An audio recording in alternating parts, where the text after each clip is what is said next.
Hey Deaners, thanks for clicking on this video. I know it's straying from my niche, so if the algorithm brought you here, I'm very glad and I hope you enjoy. Today's video is on an upcoming VR game called Toy Trains. This game aims to recapture the magic and imagination of your childhood when building train sets. This game does a fantastic job at that. You may be running to the comments right now saying, Dino, you're a Tabor tuber. Why are you betraying your niche? The answer is, I like trains, okay?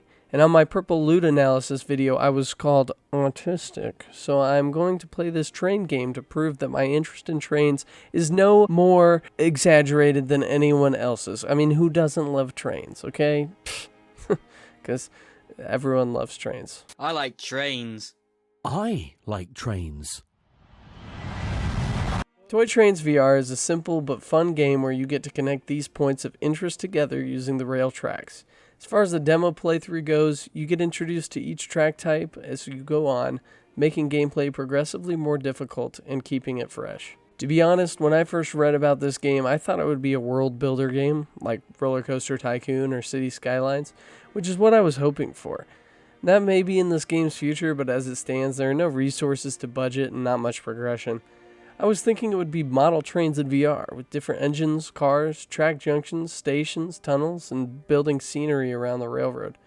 I guess VR just isn't ready for that. As I was researching this video, I found this game called Rolling Line, which is the game I thought that this game would be, where it's all of that stuff I just described, where you actually build a model train set. So ignore that. I don't know what I'm talking about. This is not intended to even be that game. This is intended to be a fun game. So let's talk about this game and not that other game, and let's move on. I figured out what happened. I was assuming what this game would be about. And you know what happens when you assume?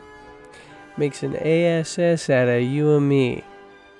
So anyway, yeah. So don't get me wrong. This game is fun. And it's more of a puzzle game. It's not Roller Coaster Tycoon. You have to figure out how to connect all of these smaller points of interest to the main hub using the tracks and making loops. For an added challenge, you can try connecting them all in one loop, which is pretty fun. That's what I did. Let's do the trick.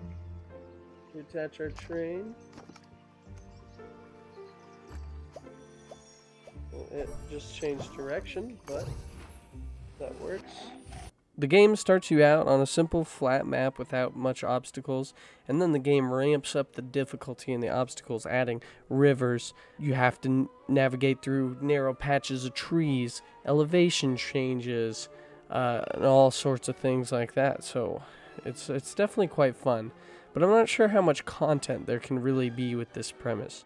I suppose we'll see when the full game releases, though. There's not usually a lot of content in a demo, so I'm sure the full release will have a lot more to it. The game also seems to have an overarching story about where your parents went. I'm assuming they're in the mini world because they describe what you end up building. Let's read this message. Hey, what's up? We're at this huge lake now, building all sorts of things with cranes and giant trucks. You'd love them. I'll take pictures and show you when we get back. Mom says you should brush your teeth. I'm running out of space. Love you. Duh. So I'm pretty sure, I'm figuring this out now. They're at a huge lake building all sorts of things with cranes and giant trucks. Okay. Now we have we're done. To sum this all up, this game has a lot of potential, and it's fun and relaxed with no stress. And if you need to unwind after getting murked for the 5th raid in a row in Ghosts of Tabor, this game would be a good way to do that. So I hope I will see you all in future train demonstrations after we all have a rough couple of raids.